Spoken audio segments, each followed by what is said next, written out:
Amen, mga kapatid. Salamat sa ating kapatid, Bardante.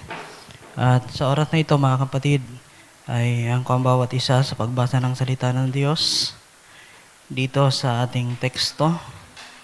2 Timothy chapter 3, verse 5. Mabasa po natin, mga kapatid. So, ito lang muna ang kinuha ko. Having a form of godliness, but denying the power thereof, from such turn away. And 1 Timothy chapter 6, verse 6. But godliness with contentment is great gain. Can we say amen to the word of God, mga kapatid? Amen. At malaya pong makakaupo ang bawat isa. At salamat sa Panginoon. So, isang pinagpalang umaga po sa bawat isa atin. Sa kabila ng ulan at ng traffic sa Santo Domingo, mga kapatid, ay yung mga kapatid natin na medyo malayo at bibiyahe pa po ay yung iba nandito na po at yung ilan pa natin mga kapatid ay patuloy pa rin nating silang dinadalangin sa Panginoon na sila po ay ingatan at makaparito sa dakong ito. Amen? So, salamat sa Panginoon at minsan pa ating palakpakan po ang ating Panginoon, mga kapatid. So, salamat sa kanyang biyaya sa bawat isa atin. So, hindi na po ako mag-introduction ng napakarami sapagkat ang oras po natin ay hindi magpapaintulot. So, limitado po yung oras ko para sa pagtuturo o sa pagbabible study or exhortation, mga mahal na kapatid. So, sa umagang ito, mga kapatid, kung pamagatan po ang ating pag-uusapan, bigyan natin ng title na ito po ay nandoon sa group chat, bar chat, doon sa multimedia para masundan ng ating mga kapatid at hindi po tayo matagalan sa paghahanap ng mga bersikulo. So, nandoon po. So, sabi, ang aking title po sa umagang ito ay Not a Form, but a Life. So, hindi isang anyo, kundi isang buhay, mga mahal na kapatid. Sapagkat sinasabi rito, sa 2 Timothy chapter 3, verse 5, ay sinabi ni Apostol Pablo na having a form of godliness, but denying the power thereof, from such turn away. So, basahin po natin sa verse 1. Simulan natin dito para makuha po natin yung konteksto na bakit ba ito sinabi ni Apostol Pablo. So, sabi rito sa verse 1, so datapwat alamin mo ito na sa mga huling araw ay darating ang mga panahong mapanganib. So, sila sa panahon ni Apostol Pablo, doon sa unang iglesia, mga mahal na kapatid, mula ng ating Panginoon, ay itatag ang iglesyang ito sa pamagitan ng kapahayagan, ay dito pa lang sa panahon na ito, ilang taon pa lang ang nakakalipas, na ang ating Panginoon ay bumalik sa kaluwalhatian, ay meron ng pangungusap na ganito, mga mahal na kapatid, na datapwat alamin mo ito na sa mga huling araw ay darating ang mga panahong mapanganib. So, napakarami ng taon, dekada, at maging man niya ay century, mga kapatid, ang dumaan, at still, ang salitang ito ay napakamakapangyarihan sapagkat ang kaaway ay tuso, mga kapatid, para ang mga pinili ng ating Diyos ay patuloy na hanggat maaari ay dayain ng kaaway. Pero salamat din sapagkat may salita ang ating Panginoon doon sa Matthew na hanggat maaari, kung pwedeng dayain ang mga pinili ng Diyos, pero hindi maaari, mga kapatid. At yan po ay isang katiyakan na ipinagkatiwala sa atin ng ating Panginoon. Kaya ito po ang napakahalaga sa mananampalataya na mayroong mga salita ng Diyos na kanilang pinanghahawakan. So, anong panahon na ba tayo, mga kapatid? Meron pa ba tayong mga salita ng Diyos na pinanghahawakan sa buhay natin? Sapagkat sabi rito, ang huling mga araw na darating ay mga mapanganib. So, hindi po ito makikita ng isang simpleng mananampalataya kung ang mananampalatayang ito ay hindi naghahanda, hindi nagbabantay, o hindi nag-iingat ng salita ng Diyos. Naintindihan po ba, mga kapatid? Sapagkat ang panahon nating kinabubuhayan, kagaya nga sa panahon natin ngayon, marahil yung ilan sa atin, kami, mga kapatid, medyo busy. Sapagkat, kagaya ng binanggit ng ating kapatid, it's an opportunity. Yes, opportunity talaga, mga kapatid. Pero, gawin natin, mga kapatid, na mayroon tayong wisdom, mayroon tayong pagkaunawa na ma-apply natin kung ano ba talaga yung nais ng Diyos. Di ba? So, gawin natin ang bagay nito sapagkat ang panahon natin ay mapanganib. So, yung panahon na darating ay mapanganib, lalong-lalo na sa panahon natin ngayon. Napakamadaya na ng kaaway, yung technology ay nandyan. Naintindihan ba, mga kapatid? Yung technology nandyan. Pumapasok yung kaaway, maging man habang tayo nag-iisa sa pamagitan ng mga gadget natin, pwedeng pumasok ang kaaway. Pero dati sa panahon nila Apostol Pablo, hindi ganoon, mga kapatid. Kaya pasama ng pasama ang panahon natin ngayon. Halos lahat sa atin dito mayroong cellphone. Di ba? Di ko lang alam kay Brother Kael. Meron ka na bang cellphone? Wala pa. So salamat sa Panginoon. Sapagkat yan ay isang advantage din, mga kapatid. So sabi sa verse 2, sapagkat ang mga tao'y magiging maibigin sa kanilang sarili. So sabi nga ng ating title, mga kapatid, not a form, but a life. Hindi isang anyo, sapagkat yung kinuhanan natin dito, having a form of godliness, but denying the power thereof, from such turn away. So maraming mga anyo ng totoong bagay na ibinigay ang Diyos. Halimbawa na dito, yung verse 5 ay yung kabanalan, mga mahal na kapatid. Yes, yung kabanalan ay isang malaking bagay. So yung kabanalan ay isang kapangyarihan ng isang mananampalataya. Amen. Lahat ng attribute ng Diyos, sapagkat ang godliness na ito ay isang attribute ng Diyos, isang character ng Diyos na nang isugo niya ang ating Panginoon ay pinakita sa atin ang napakaraming mga example. At isa na nga po rito yung godliness. Na yung godliness, mga kapatid, kung hindi po natin makukuha kung ano yung puro at kung ano yung nais ng Diyos na mangyari sa buhay natin, baka hindi natin maabot ito. Verse 5, sabi rito, verse 5, sana masundan tayo ng ating kapatid.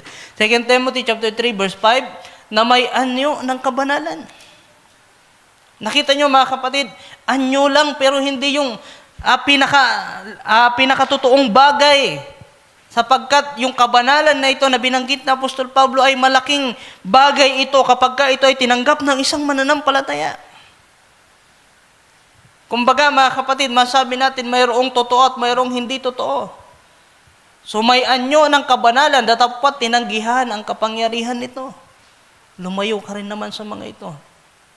So yan po yung isang bagay na kung bubulayin natin, mga kapatid, ay marami po tayong makukuha sa bahaging ito.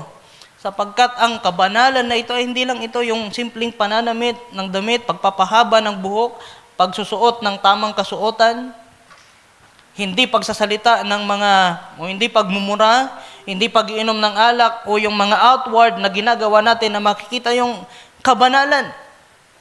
Sapagkat sinabi rito, tinanggihan yung kapangyarihan nito. So yung kabanalan po, mga kapatid, ay mayroong kapangyarihan sa buhay ng isang tao. Especially sa isang mananampalataya. Naalala ko yung isang katagang ito, nung yung taong ito ay nabubuhay pa. Kinamulatan ko ito, mga kapatid, na nasa TV. Na kung walang knowledge, walang power. Diba? So knowledge is power, mga kapatid. Anumang bagay na meron ng isang tao, kapag ginamit niya ito ay merong kapangyarihan. That's right. Kahit nga yung simpleng pananalita natin, di ba? Sabi nga ng prophet, mga kapatid, anumang sinasalita mo, ito ay merong kapangyarihan. There is power, mga kapatid. Nawa na sundan niyo po, mga kapatid. Kaya anumang bagay na meron tayo na ipinagkatiwala ang Diyos, o kaya mga bagay pa na meron tayo na dati pa sa panahon ng hindi pa tayo mananampalataya ay nasa atin na, mga kapatid, at hindi pa rin natin naiwawaksi, hindi pa rin nawawala sa atin. So lahat ng mga bagay na ito ay mayroong kapangyarihan, mayroong power. So balikan natin yung verse 2. So nawa po, nasundan niyo po kung saan ko kinuha yung ating title. Sapagkat ang mga tao ay magiging maibigin sa kanilang sarili. Maibigin sa salapi, mayayabang, mga mapagmalaki, mapagtungayaw, masuwayin sa mga magulang, mga walang turing at walang kabanalan. So darating talaga yung panahon na ganito, mga kapatid. Maibigin sa salapi, maibigin sa kanilang sarili. So yung kabanalan po ay napakalawak po pagka ito ay ating pinag-usapan. So yung ating pong pastor ay nagtatalakay ng stature of a perfect man. Di ba? Nasa patience na, malapit na, mga kapatid. At ayoko naman na pumunta sana dito, pero dito po ako dinadala, mga kapatid, sa godliness. So kung ano man po yung ituturo ng ating pastor patungkol dito ay marahil ito po ay mayroon lamang po akong gustong ipahayag na isang bagay na nais na ipaabot sa atin ng ating Panginoon. So, sapagkat ang mga tao ay magiging maibigin sa kanilang sarili. Maibigin sa salapi, mayayabang, mga mapagmalaki, mapagtungayaw, masuwayin sa mga magulang, mga walang turing, mga walang kabanalan. Verse 3. Walang katutubong pag-ibig, walang paglulubag, mga palabintangin, walang pagpipigil sa sarili, mga mabangis, hindi mga maibigin sa mabuti. Verse 4. Mga lilo, mga matitigas ang ulo, mga palalo, mga ibigin sa kalayawan, kaysa maibigin sa Diyos. So, high-minded, mga matataas yung pride, matigas yung ulo, lovers of pleasure more than the lovers of God. So, yung kabanalan, mga kapatid, sapagkat ininugtong dito, sa verse 5, yung napakaraming mga bagay na binanggit na negatibo, at idinugtong ito.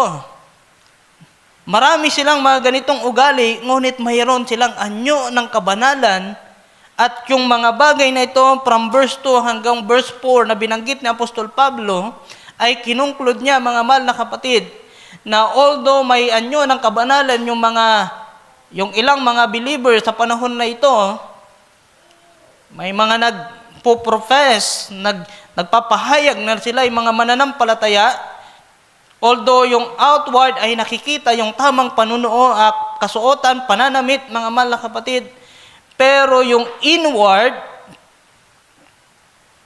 ay yung mga bagay na binasa natin ay nandoon sa kanila.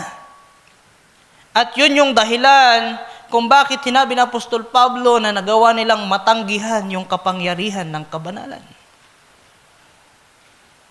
Kaya mga kapatid, yung kabanalan, hindi lang ito simpleng kabanalan lamang. Yes, magagawa nating manamit ng tama, bumili ng mga magandang kasuotan, pero kung yung ating mga pagkataong loob na kung saan ito yung tinitingnan ng ating Diyos, na kung saan yung totoong kabanalan ay nagmumula, mga kapatid, at kung dito tayo mabibigo, mga kapatid, yung kapangyarihan na nais na magmanifest ng Diyos sa buhay natin sa huling mga araw na ito po ay mapipigilan, mga kapatid. So yung godliness po ay napakahalaga sa buhay natin. Hindi anyo lamang, kundi isang buhay na nahayag sa buhay ng isang mananampalataya. So yung godliness, mga mahal na kapatid, ay mayroong meaning o kaya mayroong commentary sa ating mga Biblia, sa ating mga e-sword, mga kapatid. Makikita natin dyan na yung piety and religion. Yan yung isa sa mababasa natin, na yung godliness ay parang isang relihiyon ng isang tao. So ano yung religion, mga mahal na kapatid? Ang religion po ay ito ay pagbabalik sa isang tao sa Diyos. Ibinabalik tayo sa Diyos. Yan po yung ibig sabihin ng religion, religo, mga mahal na kapatid, to bring back to God. So sabi rito, the meaning is that real religion be regarded as the greatest and most valuable acquisition. So yung religion daw, mga kapatid, ay isang malaki, isang dakila at isang mahalagang dapat na o kaya pag-aari ng isang tao. Dahil kung yung isang tao ay walang religion, alam natin, mga kapatid, kahit nga yung mga ateista, mayroon silang mga paniniwala. Yun yung religion nila, mga kapatid. So, religion ay isang dakila at mahalagang pag-aari ng isang tao. So, kabanalan, relihiyon, ang kahulugan ay na ang tunay na relihiyon ay dapat ituring bilang pinakadakila at pinakamahalagang pagkuha, acquisition. Tinagalog ko lang, mga kapatid. So, dapat mayroon tayong pinakaiingatan bilang isang mananampalataya. Sabi pa nga ng ating propeta, kapag nararanasan niya yung move ng Espiritu Santo, ay nasasabi niya, I feel religious. So, tila baga, nagiging isa siyang relihiyoso. So, walang masama sa religion, mga kapatid. So, nais ko lang basahin yung quote ng prophet para kumuha tayo ng pagpapatibay dito sa Smyrna Church Age. So, yung sinabi ng prophet, isang pamilyar po ito na character sa victory. Sapagkat yung character po, mga mahal na kapatid, ay hindi po ito malalayo sa godliness. Sabi rito ng prophet, why does he stand by? The reason is in Romans chapter 8, verse 17 to 18. And if children, then heirs of God and joint heirs with Christ, if so be that we suffer with him, that we may be also glorified together. So tayo daw po ay mga tagapagmana ng Diyos, tagapagmana ng ating Panginoong Jesucristo. Ngunit, if so be that we be suffer with him, that we may also be glorified together. If so be that we suffer with him, that we may be also glorified together. So kung hindi po tayo magsasuffer kasama ang ating Panginoon,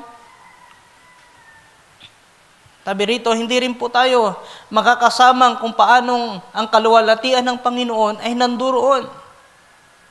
For I reckon that the suffering of this present time are not worthy to be compared with the glory which shall be revealed in us. Amen. So alam ko, mga kapatid, yung kabanalan ay napakahirap ma-achieve. Yung kabanalan ay napakahirap maranasan. Yes, kapag ka Sunday, napakalakas natin. Kapag ka Sunday, masasabi natin mayroong part na nagsasabi sa ating panloob na natutuwa at nagagalak sa Panginoon na, Lord, nagawa ko ang iyong kalooban. Na tila baga yung kapangyarihan ng Panginoon ay malakas sa bawat isa atin sapagkat ang Diyos ay malapit sa atin. Yes, magandang bagay na sa panahon ng pagkakatipon ay nararanasan natin ito. Pero paano, mga mahal na kapatid, from Monday to Saturday? Nararanasan kaya natin yung nararanasan natin sa panahon ng pagkakatipon? At diyan po pumapasok yung totoong kabanalan sa buhay natin. Yes, kapag ka Sunday, nagtitimpi tayo, hindi tayo magagalitin kapag ka Sunday.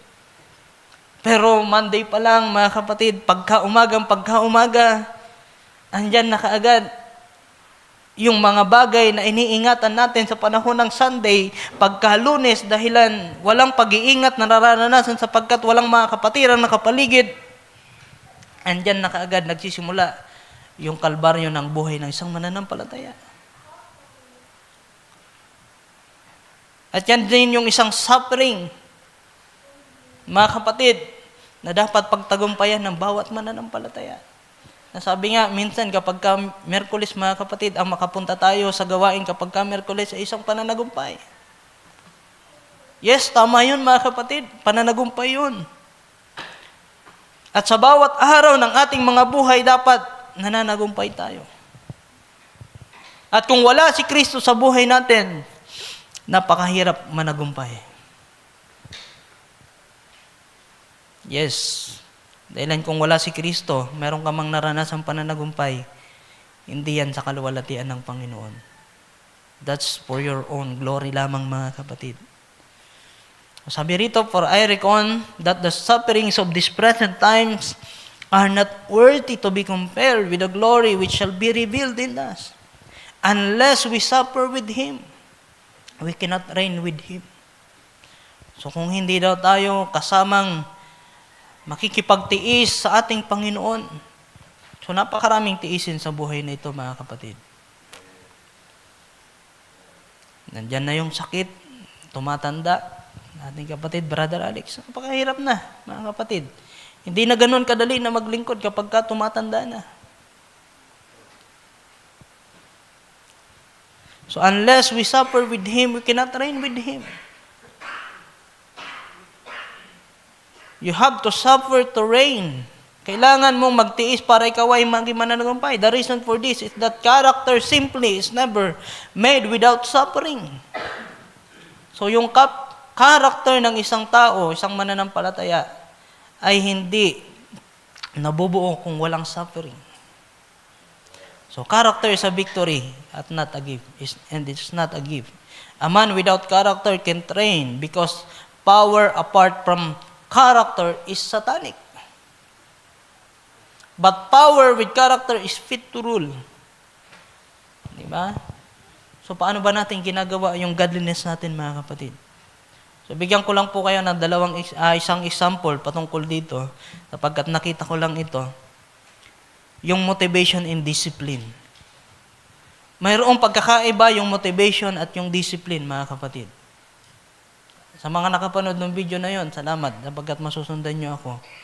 So yung motivation and discipline, mayroong video na ipinakita doon. Yung isang lalaki na nagbabaras, mga kapatid. Yung isa motivated. Yung isa disiplinado, mga kapatid. So yung motivated na tao na nag-exercise, mga kapatid, napakabilis niyang magbaras sapagkat motivated siya eh. Di ba? Motivated siya, inspired, kumbaga, motivated siya. So motivated lang tayo. Doon lang natin kunin sapagkat yung inspired ay medyo iba yung meaning nun. So motivated siya.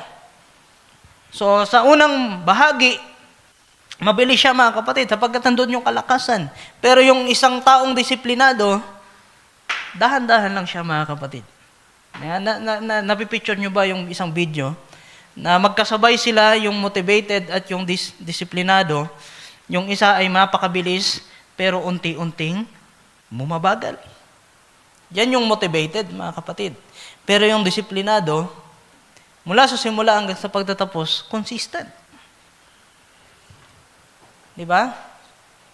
So, nakita ko doon, mga kapatid, na yung godliness, mga mahal na kapatid, ay makukuha din natin sa pagkakaroon ng disiplina. Sapagkat yung disiplina, hindi lang po yan simpleng disiplina. Napakaraming aspeto, napakaraming process ang pwede nating ilagay dyan para magkaroon tayo ng tamang disiplina. Kagaya ng panunuot ng damit, dati hindi natin kaya. Yes, ako din, dati mga kapatid, pagka uwi sa bahay, naka-short na. Yes, I experienced that, mga mahal na kapatid. Naabutan pa nga ako ng ating pastor dati, nung bumagyo, bigla siyang bumisita. Naka-short lang ako na wala akong damit pantaas. Sapagkat nga, basa, mga kapatid. So lahat ng mga bagay nito ay, sa buhay ng isang mananampalataya ay, lahat tayo mayroong karanasan, mga kapatid. Motivated tayo kapag ka pupunta ng simbahan, maganda yung pananamit. Pero pagka umuwi na sa tahanan, yung disiplina na yon dapat makita. Amen. Dahil kung motivated lang tayo, mayroong pagkakataon lang sa buhay natin motivated tayo at magagawa natin yung kalooban ng Panginoon. Pero kung nadisiplina tayo ng tama, nag-suffer tayo to reign, mga kapatid, naging character natin, saan man tayo dalhin, nandyan po yan, mga kapatid.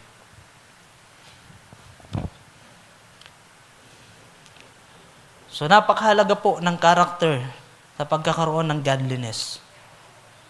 Sapagkat yung character, mga kapatid, kapag walang kapangyarihan, o kaya yung power without character, ito ay sa kaaway. Di ba? Mayroon tayong position, mayroon tayong ministry, mayroon tayong ginagampanan, mga kapatid, ngunit kung wala tayong character ng Diyos, hindi tayo fit sa bagay na yan ay pinagkatiwala ng Panginoon.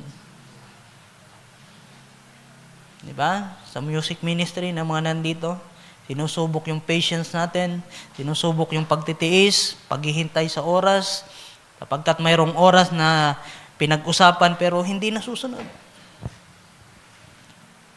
So doon, isang bagay yun, mga mahal na kapatid, na makikita natin na yung mga karakter ng mga mananampalataya ay hindi pa ganoon pantay sa panahon natin ngayon.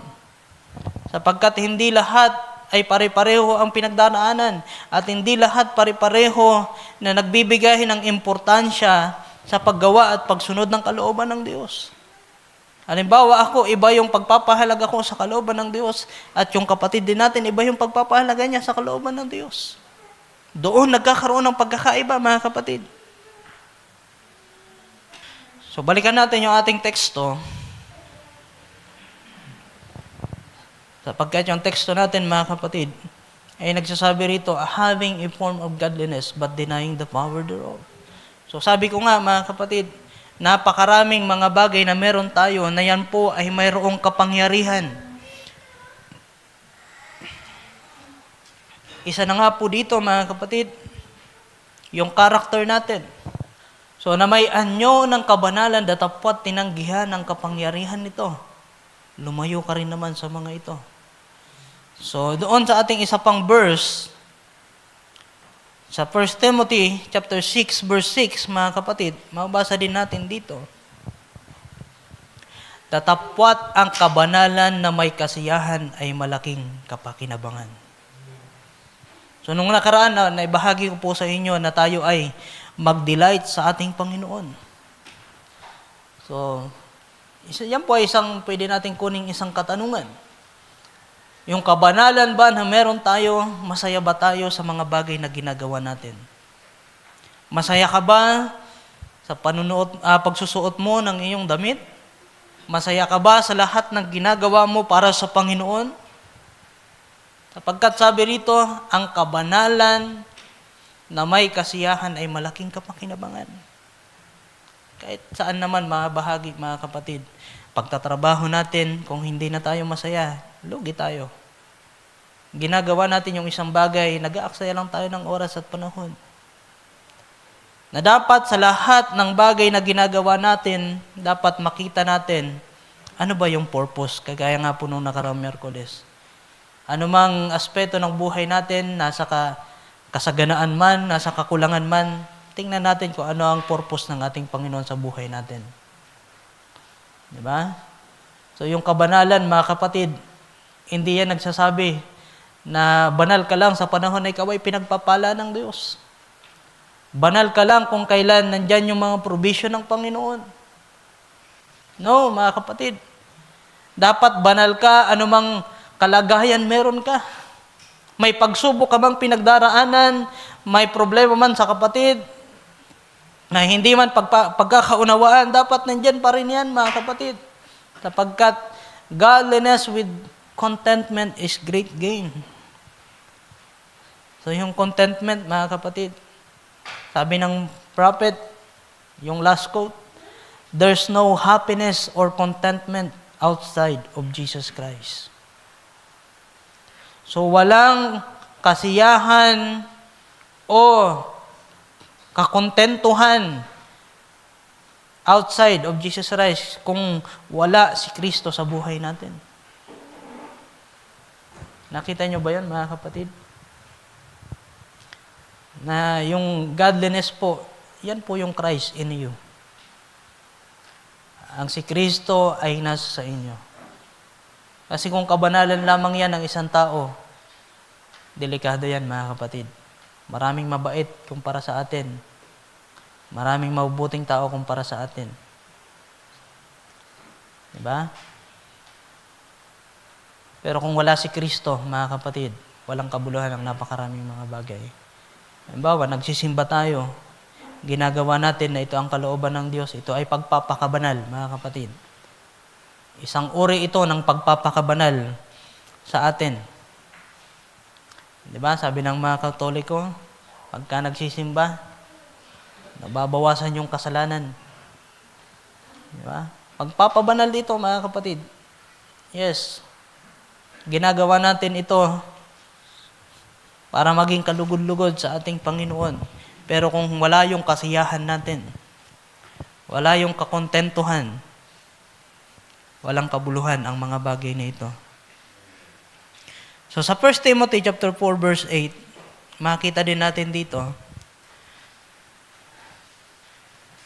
for bodily exercise profited little. 1 Timothy chapter 4 verse 8,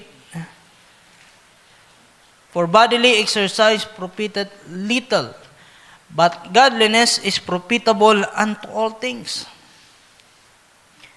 having promise of the life that now is and that which is to come. So yung godliness, mga mahal na kapatid, hindi dapat anyo, kundi buhay sa atin.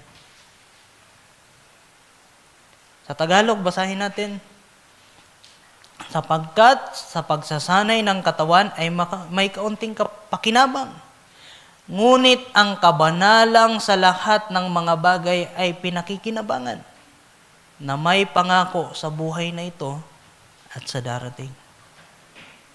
Diba? Yung mga bagay na ginagawa natin dito sa ibabaw ng lupa ay tila baga parang ine-example kagaya ng pag-exercise. Sapagkat yung totoo daw, mga kapatid, na kabanalan ay sa mga bagay pa na darating. Yes, totoo po yun, mga kapatid. Sapagkat ang pinaka-realidad natin ay kasama ang ating Panginoong Jesucristo. Sapagkat sa pagsasanay ng katawan, may kaunting pakinabang. Ngunit ang kabanalang sa lahat ng mga bagay ay pinakikinabangan, na may pangako sa buhay na ito at sa darating. Mga kapatid? So, yan ay kabanalan. Ano mang uri na ating ginagawa, pagkakaloob, pagbibigay ng awit sa Panginoon, yes, minomotivate natin yung sarili natin na gawin yung bagay na yan. Diba? Nakita nyo, mga kapatid, yung motivation. Kapag ka-motivated tayong umawit sa Panginoon, bibigay tayo ng awitin sa Kanya. Pero paano kung hindi tayo motivated? Diba? Tinatamad kumanta, tinatamad pumalakpak. Nasundan ba natin, mga kapatid? Pero kung yung isang mananampalataya, disiplinado o kaya karakter na niya, yung bagay na kanyang ginagawa, anumang mangyari sa kanya, malungkot man, masaya, ginagawa pa rin niya yung bagay na ginagawa niya sa panahon na siya ay motivated. Nasundan, mga kapatid. So, godliness is not comparison, and godliness is not a competition. Kasi minsan, mga kapatid, nakikita natin, yung pagkakaroon natin ng kabanalan, nagiging competition na, mga kapatid. Mas banal tayo kung kaysa kay kapatid. Kino-compare natin yung sarili natin. Lahat ng meron tayo, tila baga kino-compare natin sa kapwa natin kapatid. At yun po ay delikadong bagay. Na kung yung bagay na ito na tinanggap natin o kaya mayroon tayo, ay nakuha lang natin sa sarili nating pagsisikap. Delikado. Dapat makita natin anumang bagay na meron tayo o na pinangahawakan sa Panginoon, ito ay galing sa Kanya. Dahilan yung godliness, mga mahal na kapatid, na may pride, delikado yan. Hindi, o kaya mga kapatid, makikita natin doon, hindi tama yung puso natin. Yan na pumapasok, mga kapatid, na yung godliness with contentment is great gain. Yung kontento ka sa bagay na ginagawa mo, masaya ka sa ginagawa mo sapagkat alam mo, nakasentro ka sa ating Panginoong Jesucristo. Iba kasi yung isang mananampalataya na gumagawa ng kalooban ng ating Panginoon na tinitingnan yung kanyang kapatid. Ay, mas magaling ako kay kapatid. Mas magaling ako kay kapatid. Di ba? Delikado po yun, mga kapatid. Alam niyo yung example ng ating Panginoon, yung 2 taong nananalangin. Yung isa Pariseo at yung isa ay maniningil ng buwis. Hindi ako nagkakamali, mga kapatid. So marami na akong nilaktawan. So ang Panginoon na ang bahala sa bagay nito. So sa Romans chapter 14 verse 17, basahin ko pa rin ito. For the kingdom of God is not meat and drink, but righteousness and peace and joy in the Holy Ghost. So yung kalooban, yung kaharian ng Diyos ay hindi dahilan sa pagkain o sa inumin, kundi sa katuwiran, sa kapayapaan at sa kasiyahan, kagalakan sa Espiritu Santo. Diyan po nakasentro, mga kapatid. Sapagkat kinunik ko dito yung Matthew chapter 6 verse 33, but seek ye first the kingdom of God and His righteousness, and all these things shall be added unto you. Kinuha ko pa yung ISB version. But first, be concerned about God's kingdom and His righteousness. Minsan kasi yung Matthew chapter 6 verse 33, kinukuha natin ito sa mga kaloob, mga kapatid. Pero ito ay buong kalooban ng Diyos.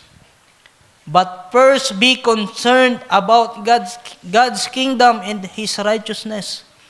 And all of these things will be provided for you as well. So ano ba ang kinalaman niyan, mga kapatid? Dahil binasa natin yung Romans chapter 14 verse 17, for the kingdom of God is not meat and drink, but righteousness and peace and joy in the Holy Ghost.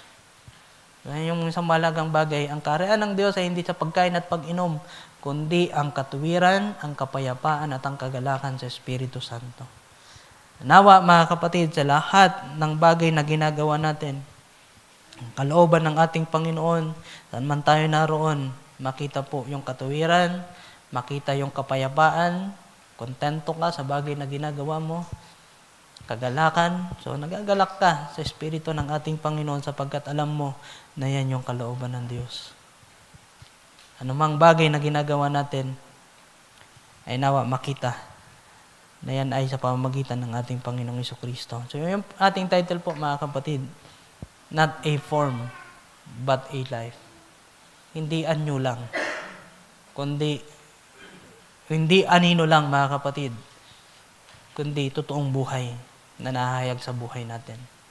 Naalala nyo yung 1 Peter chapter 3, verse 1 to 2, na mayroong, sabi rito, basahin ko bago ako matapos, 9 o'clock.